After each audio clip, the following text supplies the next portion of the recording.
कप्तान ने कहा, कप्तान से पूछा गया सर इस राइवलरी के बारे में बताओ। उसने कहा यार देखो राइवलरी ना क्या होती है, और मैं बड़ा बड़ा इंटरेस्टिंग था। राइवलरी देखो क्या होती है कि ना 15-20 मुकाबले हुए हैं, उसके अंदर लगभग बराबरी का चल रहा है, एक वो जीतता है एक हम जीतते हैं, इट्स लाइक 7-8, अगर 15 मुकाबले हुए हैं 20 है तो फिर 9-10 है वट। पर ये क्या है मुकाबले, मतलब मुझे स्टैट्स नहीं पता। ऐसा सूर्य ने कहा और सही कहा कि मुझे स्टैट्स नहीं पता, पर आखिरी बार जीता कब था पाकिस्तान हमसे यार। And he is got a phenomenal point. बिल्कुल सही बात है, कह रहे जी इसको राइवलरी मत बोलो, ठीक है बेचने के लिए आई मीन ब्रॉडकास्टर्स को करना होता है, रिपोर्टर्स को करना होता है, क्रिकेटिंग इकोसिस्टम को थोड़ा सा इसको एम्प अप करना होता है, हाइप करना होता है, थोड़ा सा इसकी वॉल्यूम बढ़ानी होती है। पर बराबरी का मुकाबला तो नहीं है ना sir. There was a time, मतलब ये जो पिछले सेंचुरी की बात करें तो वहां पे एक्चुअली मुकाबला बराबर का भी होता था। इनफैक्ट पाकिस्तान हमसे काफी आगे भी निकल गया था। एक पॉइंट था जहां पे शारजा में मतलब लगातार वो जीता करते थे। पर पुरानी हो गई बात यार, मतलब उसके बाद से तो दुनिया बदल गई है चीजें, मतलब भारत जो है वो चांद पे पहुंच गया है, मार्स पे जा रहा है, ये कहां बातें कर रहे हो यार। और उसके कुछ कारण भी हैं। पहली बात तो देख लेते हैं डोमिनेशन कैसा। डोमिनेशन की एक कहानी बड़ी अच्छी सी ये हमने निकाल के रखी। मैंने कहा यार देखिए भैया रिसेंटली हम क्या कर रहे हैं। तो रिसेंटली में देखिए पिछले 7 इंटरनेशनल गेम्स अगर निकालो तो वो है 7-0।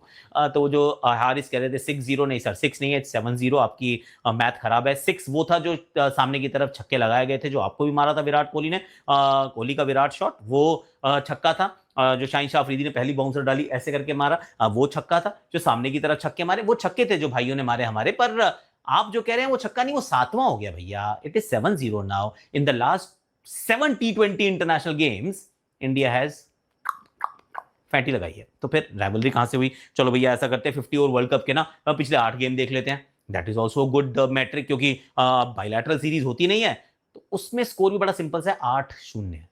और ये दोनों मिला ली जाए तो 15-0 है। ये क्या है रे।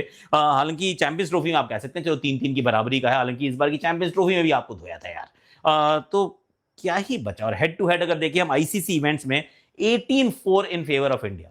18-4 क्या है, इसको राइवलरी कहते हैं क्या? मतलब राइवलरी होती है बराबरी के लोगों के बीच में, कि दो तगड़ी टीमें हैं, मतलब आपस में बराबर लड़ती है, कभी तुम जीतो कभी हम जीते, मैचेस क्लोज होते हैं। यहाँ तो मतलब हाइप एंड हुपला तो होता है ऐसा जैसे पता नहीं दुनिया बदल देंगे। पर मतलब बातें करो वहाँ की, परफॉर्मेंस होती है यहाँ की। सच्चाई है ये, and I am not being condescending, I am just being honest about it कि भैया सच्चाई यही है। और हुआ क्यों है इसके ऊपर मैं बात कर लेता हूँ। हुआ इसलिए कि एक जमाना था जब ना टैलेंट वाज इनफ, कि आप अगर टैलेंटेड टीम है तो उस समय पाकिस्तान भी अच्छा करती थी, उस समय वेस्ट इंडीज भी अच्छा करती थी। और इट्स नॉट अ कोइंसिडेंस कि दोनों अच्छी टीमें हुआ करती थी।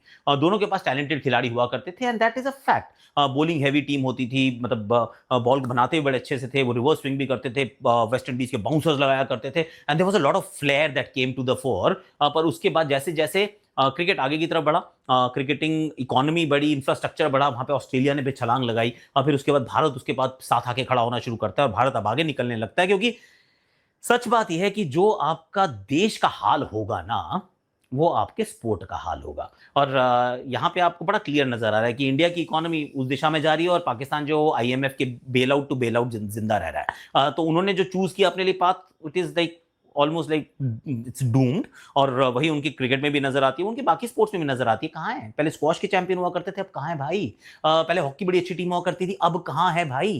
तो सच्चाई है कि Pakistan sport has absolute decline. अब वो नहीं मानेंगे, क्योंकि एक चीज जरूर है, डेलुलू इज दी ओनली सुलुलू। ये वाली बात जरूर आपको दिखेगी पाकिस्तान के बिहेवियर में।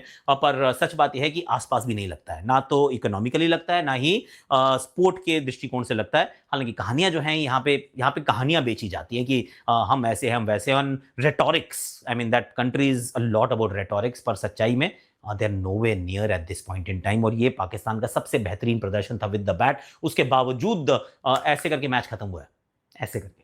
तो फिर गल्फ जो है ना बिटवीन द टू टीम्स, ये बहुत बड़ा है, बिल्कुल नजर आ रहा है। तो I am absolutely in line with Surya Kumar Yadav जब उन्होंने कहा कि अबे ये क्या राइवलरी है यार, ये कोई राइवलरी होती है? तुम्हारे मतलब शो जितने मर्जी बड़े बड़े बना लो, कोई आके कहता है साई मयूब आएगा 6 छक्के लगाएगा, जसप्रीत बुमराह, वो कहते रहो यार, मतलब कथनी करनी में ना जमीन आसमान का अंतर है मेरे यार। And now let's talk about 2 more things.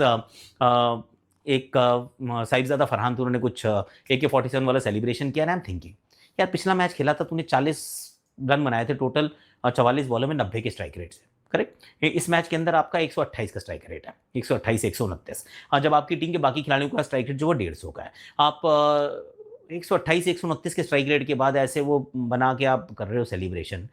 I mean दुनिया रफाइल की बातें कर रहा है, वो साथ में देखो तुम्हारा अभिषेक शर्मा आता है, छक्के पे छक्के मारते हैं, एक तरफा मैच कर देता है। That is dominance, that is just demolishing the opposition. आपने जो किया है उसमें इतना सेलिब्रेशन नहीं बनता, इसलिए एक तरफ रफाइल उड़ रहे हैं, पतंग उड़ा रहे हो। पतंग उड़ाने का सेलिब्रेशन सर वो हम 15 अगस्त पे करते हैं, पर यहाँ पे वो celebration again it did not merit that kind of celebration. चलो आपने कर लिया, कोई बात नहीं, वो हारिस रऊफ ऐसे प्लेन उड़ा रहा है, प्लेन गिरा रहा है। वंस अगेन भैया देखो, सच्चाई की बात यह है और ये गलत नहीं है, किसी ने यही बोला और बिल्कुल सही बोला कि अगर ये मैच टीवी पे टेलीकास्ट ना होते ना, अगर ये लाइव ना आते, तो यहाँ पर भी वो कहते कि हम जीत गए हैं। You know what I am saying right, कि हमने गिरा दिया, हमने उड़ा दिया। अरे भाई मतलब देखो जरा, यहाँ 11 खिलाड़ियों की बात है, वहाँ 11 एयर बेसिस की बात थी। सच्चाई ये है कि धोया गया है, तो अब उसको मान लेना चाहिए and it is absolutely fine. और हारिस के लिए मैं सिर्फ यही कहूंगा कि देखिए, जब मेलबर्न में वो विराट ने मारा था सामने की तरफ शॉट, तो भी लोगों ने कहा था कि is it a bird or is it a plane, and then the plane crash landed वो साइड स्क्रीन के पास।